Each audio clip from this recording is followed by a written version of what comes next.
बिस्मिल्लाहिर्रहमानिर्रहीम। अस्सलाम वालेकुम नादरीन, आप यूट्यूब चैनल देख रहे हैं, मैं इमरान खान। नादरीन, इस वक्त जो सबसे बड़ा सवाल पूछा जा रहा है वो सवाल ये है कि क्या डोनाल्ड ट्रंप दोबारा जंग शुरू कर देगा या वो जंग से अपने आप को बचाएगा। इसमें दो तरह की राय है। ज़्यादा लोगों का ये मानना है कि Donald Trump full fledge war में दोबारा नहीं जाएगा। उसकी वजह यह है कि डोनाल्ड ट्रंप को जंग के लिए जिस तरह की सपोर्ट चाहिए वो डोनाल्ड ट्रंप को अपने इत्तेहादियों की जानिब से या दुनिया की जानिब से या वो ममालिक जो पहले अमेरिका के साथ मिलकर जंग में जाते थे उनकी जानिब से वो सपोर्ट मिली नहीं है। इस पे एक बड़ा ज़बरदस्त आर्टिकल द इकोनॉमिस्ट ने भी लिखा है कि ट्रंप दोबारा जंग की तरफ नहीं जाएंगे। वो समझ चुके हैं कि उन्हें ये जंग शुरू ही नहीं करनी चाहिए थी। सारे एक्सपर्ट ये कह रहे हैं कि जंग में कम अज़ कम किसी एक की शिकस्त होती है। अगर ईरान में जारी जंग में सीज फायर से जंग का खात्मा हुआ तो सबसे बड़ी शिकस्त खाने वाले अमरीकी सदर डोनाल्ड ट्रंप होंगे, ये इकोनॉमिस्ट ने कहा। उनके मुताबिक ईरान के खिलाफ इस जंग ने अमरीकी ताकत को चलाने के नए तरीके के लिए सदर ट्रंप के विजन की कमजोरी को जाहिर किया है। ट्रंप दोबारा जंग की तरफ नहीं जाएंगे। अब वो समझ चुके हैं कि उन्हें यह जंग शुरू ही नहीं करनी चाहिए थी। अमरीकी सदर के ईरान को तबाह करने की धमकियों से भरपूर इश्तियाल अंगेज बयानात अब इस तरह रखते हैं जैसे वो अपनी पसपाई को मजबूत जाहिर करने की कोशिश कर रहे हो। वो हार गया है। एक हारे हुए आदमी की जुबान लगती है। डोनाल्ड ट्रंप कभी गाली देते हैं, कभी धमकी देते हैं, कभी कुछ और कहते हैं। तो इन चीज़ों पे द इकोनॉमिस्ट ने कहा कि ट्रंप जानते हैं कि नई जंग मंडियों में खौफो हरास पैदा करेगी और सुनहरी दौर के दावे के बाद वो खुद को मजायका खेज बना सकते हैं। हालात दुनिया के खराब होंगे, ट्रंप की मकबूलियत खराब हो जाएगी। ट्रंप के तीन बड़े मकासद मशरिक वस्ता को ज्यादा महफूज और खुशहाल बनाना, ईरानी हुकूमत का खात्मा करना और ईरान को मुस्तकिल तौर पर जोहरी ताकत बनने से रोकना बड़ी हद तक पूरे ही नहीं हो सके। यानी जो कुछ डोनाल्ड ट्रंप इस जंग के पीछे चाहता था उसमें से डोनाल्ड ट्रंप कुछ भी नहीं कर पाया। बड़ा तफसीली ये एक आर्टिकल लिखा गया है द इकोनॉमिस्ट में और इसमें बहुत सारे एक्सपर्ट्स की जो राय है वो भी यही है इसी हवाले से कि डोनाल्ड ट्रंप के लिए मुश्किल है कि वो जंग दोबारा शुरू करे। उसका एक सबसे बड़ा रीजन मैं आपको ये देता हूं कि दुनिया भर के ममालिक ने डोनाल्ड ट्रंप की यह दरखास्त मुस्तरद कर दी है जिसमें डोनाल्ड ट्रंप यह कहता है कि मेरे साथ चलो और चल के आबना हुरमुज को खोलो और ताकत के बलबूते के ऊपर हम कंट्रोल करते हैं ईरान को।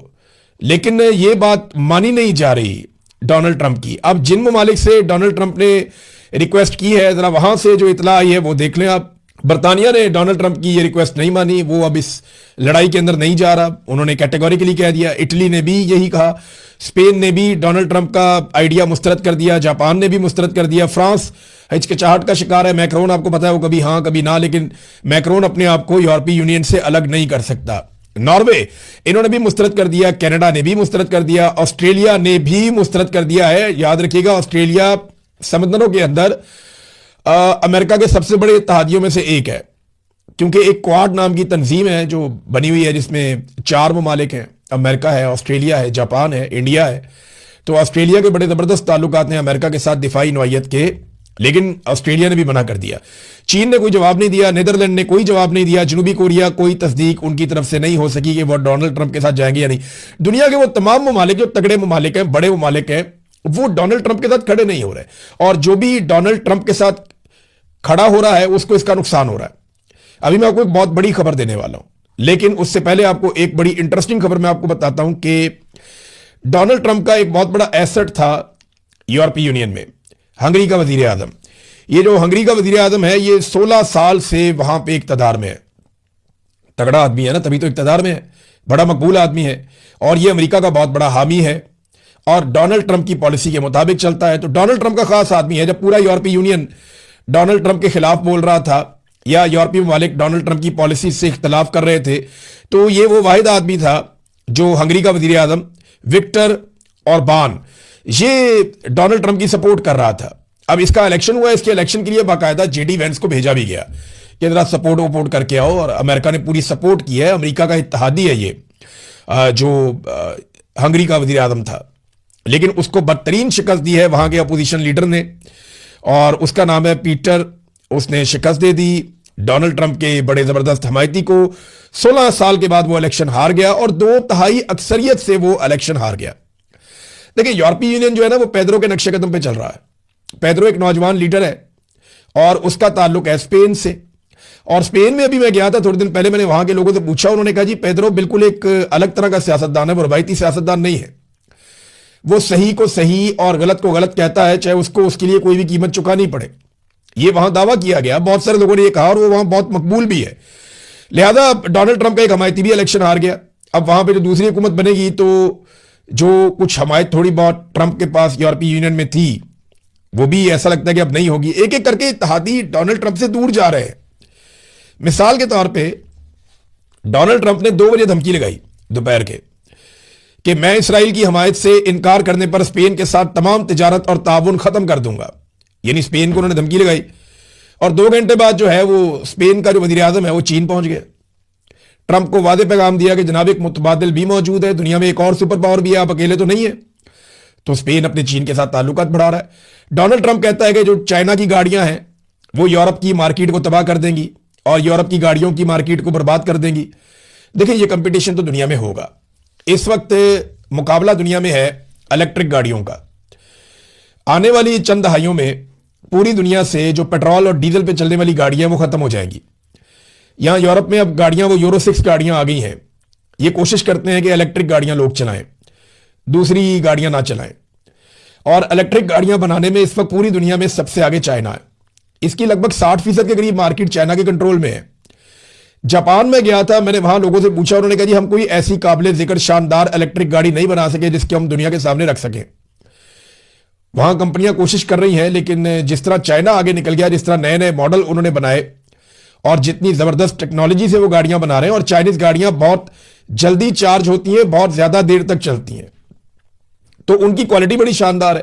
फिर चाइना ने एक नई टेक्नोलॉजी में काम किया है, बल्कि उन्होंने ऑफर भी किया कि हम आपके मुल्क के अंदर जैसे पेट्रोल पंप हैं, इस तरह हम बहुत सारे एरिया पेट्रोल पंपों में बना देंगे जहां बॉक्सेस पड़े होंगे, जहां पे आके कोई आदमी अपनी गाड़ी रोकेगा, एक बॉक्स निकालेगा और वो वहां रखेगा और वहां से एक बॉक्स उठाएगा जो चार्ज हुआ हुआ उसको अपनी गाड़ी में रखेगा और चला जाएगा।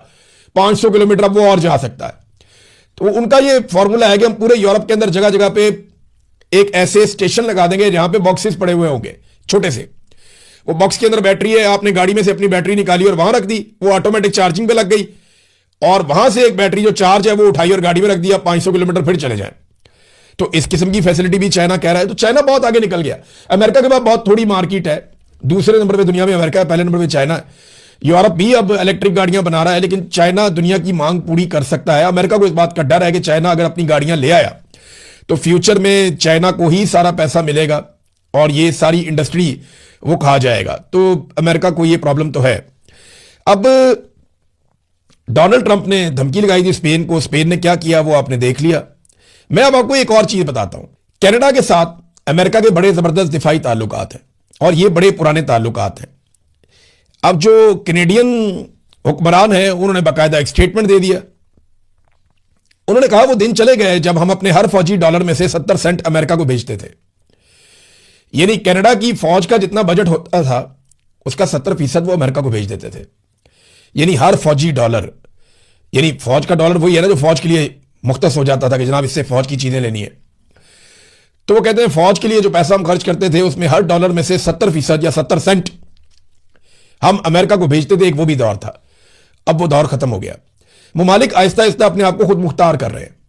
उन्हें समझ आ गई है कि अगर ईरान जैसा मुल्क इतनी कमजोरियों के बावजूद, 3 दहाइयों की पाबंदियों के बावजूद दुनिया की सुपर पावर कहलाने वाली स्टेट के सामने खड़ा हो सकता है और अपना मुकाबला कर सकता है, तो यूरोपीय तो बहुत अमीर है, उनके पास तो बहुत वसाइल हैं, वो तो दुनिया को हथियार भी बेचते हैं, तो वो क्यों अपना दिफा अमेरिका के बगैर नहीं कर सकते? ये सवाल उनके दिमाग में है और जायज है, बात ठीक है। देखिए अब जो लड़ाई है वो एयर डिफेंस सिस्टम की है, वो ड्रोन्स की है और मिसाइलों की है। मुझे ऐसा लगता है कि कुछ सालों के बाद शायद जो एयरफोर्स है उसकी भी वो अहमियत ना रहे, क्योंकि पायलट्स का काम खत्म हो जाएगा। इस किस्म के जो वो ड्रोन्स आ जाएंगे कि आप जमीन पे बैठ के बहुत सारे ड्रोन्स को कंट्रोल कर सकेंगे, वो ऑटो के ऊपर जाके अपने टारगेट्स को हिट करेंगे। तो पायलट्स का काम भी उस तरह नहीं रहेगा, बहुत जल्दी नहीं होगा लेकिन बहुत टाइम लगेगा इन चीज़ों। जैसे टैंक का काम खत्म हो गया, टैंक चलाने वाले जो लोग होते थे उनका कोई काम नहीं रहा, टैंक ऑब्सलीट हो गया। अब जिसके बाद भी टैंक होगा वो समझ लें आप चलता फिरता ताबूत है, एक ड्रोन आएगा और जितने मर्जी टैंक है उनको तबाह कर देगा।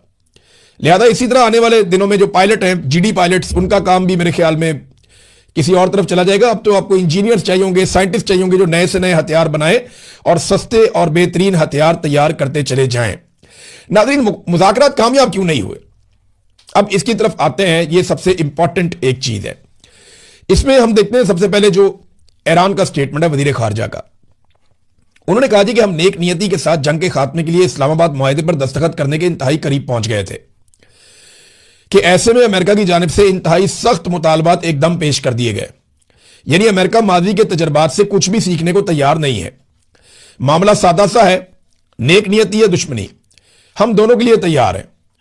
ईरानी वजीर खारजा ने कहा कि आप दुश्मनी करना चाहते हैं, लड़ाई करना चाहते हैं, हम राजी हैं। आप नेक नियति से मुज़ाकरात करना चाहते हैं तो हम उसके लिए भी राजी हैं। और मुज़ाकरात में वो कहते हैं जी हम बहुत करीब पहुंच गए थे। देखिए, मैं एक बात जानता हूं, डोनाल्ड ट्रंप को आप जरा थोड़ा समझें।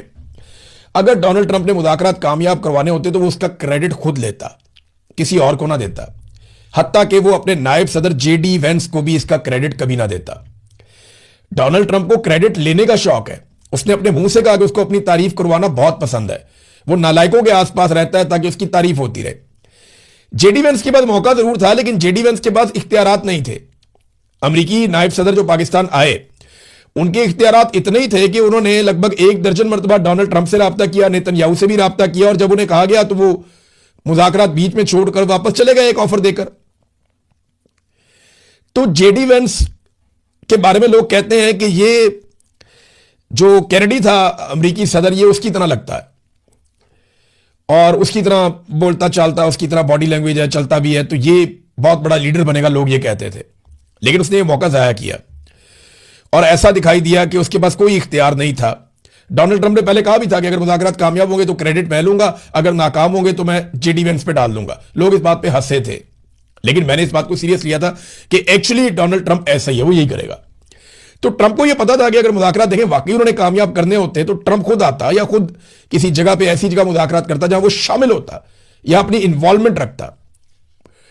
तो वो नहीं किया डोनाल्ड ट्रंप ने, अपनी टीम भेजी और मुज़ाकरात जो है वो नाकाम हो गए। और डोनाल्ड ट्रंप ने तो पहले ही अनाउंस कर दिया था।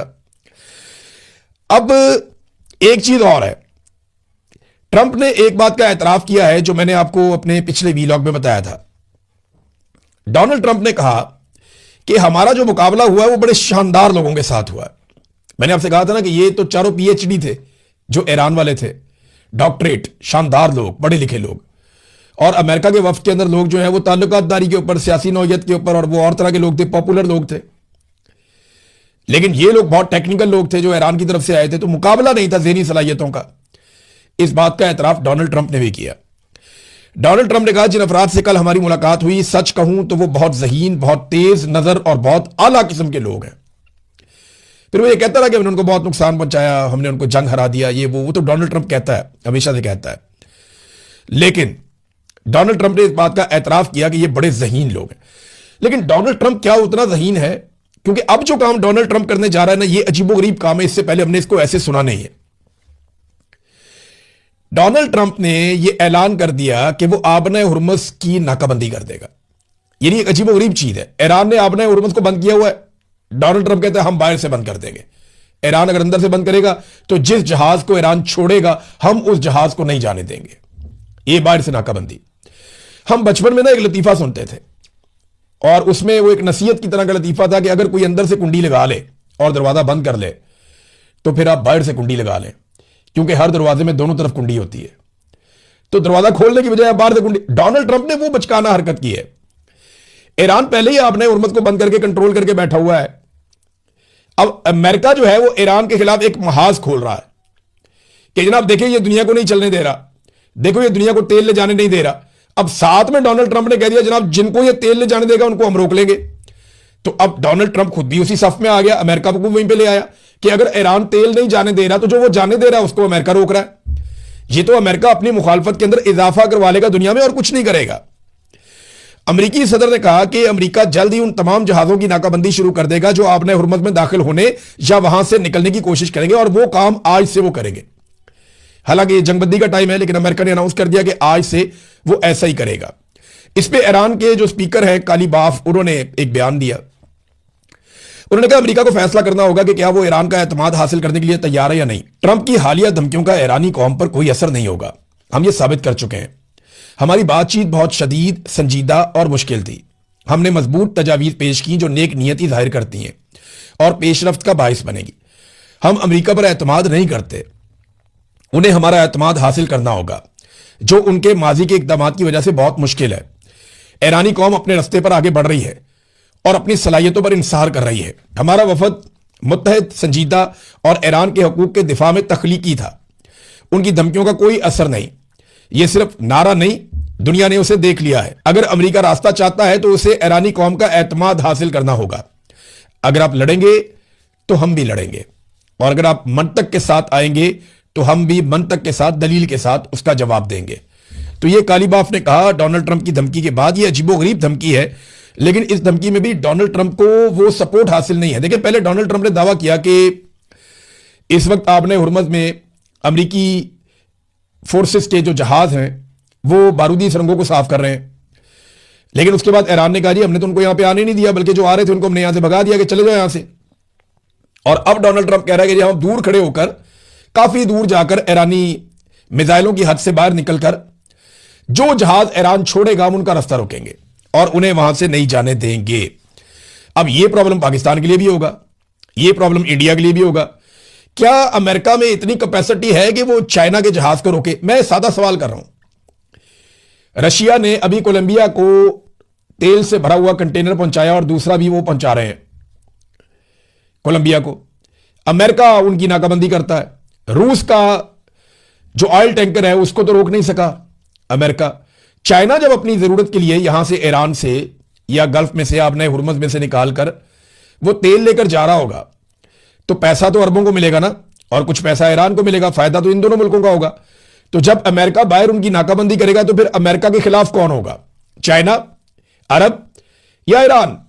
ये डोनाल्ड ट्रंप की हिकमत अमली मुझे समझ नहीं आई। मुझे ऐसा लगता है कि ये वाला जो काम डोनाल्ड ट्रंप ने किया है, इससे भी बिलाखिर डोनाल्ड ट्रंप को पीछे हटना पड़ेगा, क्योंकि इनके पास और कोई रास्ता नहीं है। डोनाल्ड ट्रंप ने बिल्कुल वही काम किया जैसा काम वियतनाम की लड़ाई के बीच में एक अमेरिकी लेफ्टिनेंट कैलियन था, उसने एक बयान दिया था। उसने कहा था कि हमें वियतनाम का एक गांव है, इसको बचाने के लिए ना इस गांव को तबाह करना पड़ेगा। ये इस तरह का डोनाल्ड ट्रंप ने काम किया है। वो भी तारीख के अंदर लिखा गया, लोग याद रखेंगे। अगर डोनाल्ड ट्रंप ने यह कारनामा कर दिया कि आपने हुर्मुज़ को खुलवाने के लिए हमने समुद्री रास्ते बंद कर दिए थे, तो ये भी लोग याद रखेंगे कि ये अजीबोगरीब काम किया। इससे अमेरिका की मुखालफत में इजाफा होगा।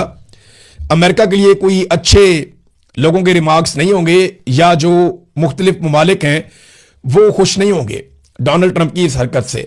नाज़रीन, पाकिस्तान के अंदर थोड़ी सी तवज्जो हमें करनी चाहिए। देखें, क्योंकि इंटरनेशनली खबरें बहुत ज्यादा है, लेकिन इमरान खान साहब के साथ जुल्म की इंतहा हो गई है। ये कैसे हो सकता है कि एक साबिक वजीर आजम की मुलाकातें ही बंद कर दी जाएं, उसे कैद तन्हाई में डाल दिया जाए? ना वकील मिलते हैं, ना फैमिली मिलती है, ना डॉक्टर मिलते हैं, ना वो अपनी पॉलिटिकल पार्टी के लीडर से मिल सकता है। ये क्या बकवास है भाई? मुल्क को बनाना रिपब्लिक बना के रख दिया है। एक जर्नैल फैसला करता है जनाब मुलाकातें बंद कर दो, और पूरा निजाम मुलाकातें बंद कर देता है। ये कोई तरीका है? कोई इंसानियत है? अब उठा के किसी जर्नैल को अगर डाल दें इस तरह, आसिम मुनीर साहब को सोचे एक लम्हे के लिए कि आसिम मुनीर साहब को उठा के जेल में डाल दिया जाए और उनकी मुलाकातें उनके बीवी बच्चों से, खानदान से, रिश्तेदारों से, वकीलों से, सबसे बंद कर दी जाए और वो पड़े रहे जेल के अंदर। इमरान खान को तो पीछे से लोग आवाजें देते हैं, लोग निकलते हैं उसके लिए दुआएं करते हैं, तो आसिम मुनीर साहब के लिए तो आवाज भी नहीं उठनी। तो वो ये बात सोचें कि अगर ये उनके साथ हो तो क्या होगा। और वो इतना बड़ा लीडर है, पूरी दुनिया में उसका नाम है, उसके साथ हरकतें क्या कर रहे हैं ये? उसकी आंख की बीनाई जाया हो रही है हुकूमती रिपोर्टों के मुताबिक, फिर भी बाज नहीं आ रहे। अब इमरान खान के बेटों ने यूएन को लिखा है, उम्मीद करते हैं कि इंटरनेशनली आवाज उठेगी, इमरान खान साहब की मुलाकातें खोली जाए, कि उनके ऊपर जुल्म और बर्बरियत बंद की जाए। पूरी दुनिया में इनको चौधरी बनने का शौक है, पाकिस्तान के अंदर तो इंसाफ होने दें यार। आप पाकिस्तान में इंसाफ होगा तो आप बाहर इंसाफ कर पाएंगे ना। आप बाहर जितने मर्जी चौधरी बन जाएं, जितने मर्जी आप बाहर जो है वो अपना नाम बना लें, जितने मर्जी आप लोगों के चाहे जूते पॉलिश करें, चाहे उनके साथ यारियां डालें, चाहे जो मर्जी करें, उनको सलूटें करें, आप उनके लिए तोहफे लेके जाएं, जो मर्जी करें आप, जब तक आपका हाउस इन ऑर्डर नहीं होगा, जब तक आप अपने घर के अंदर इंसाफ की फराहमी नहीं करेंगे, तब तक आपको कुछ नहीं मिलना। आपका मुल्क एक कदम आगे नहीं बढ़ सकता। एजाज चौधरी साहब की हालत देख लें आप। सेनेटर एजाज चौधरी, निजाम किस बात का बदला ले रहा है उनसे कि वो गैर आईनी और गैर कानूनी बात नहीं मान रहा मिलिट्री एस्टेब्लिशमेंट की। मिलिट्री एस्टेब्लिशमेंट ने उनसे जो डिमांड किए हैं वो गैर आईनी है, गैर कानूनी है, और एजाज चौधरी साहब ने वो गैर आईनी और गैर कानूनी बातें मानने से इनकार कर दिया। अब वो जिंदगी और मौत की कशमकश में, बुरी हालत है उनकी। तो किस बात का आप इंतजार कर रहे हैं? उन्हें इलाज नहीं करवाने दिया इतने दिनों तक, उनकी हालत बिगड़ गई।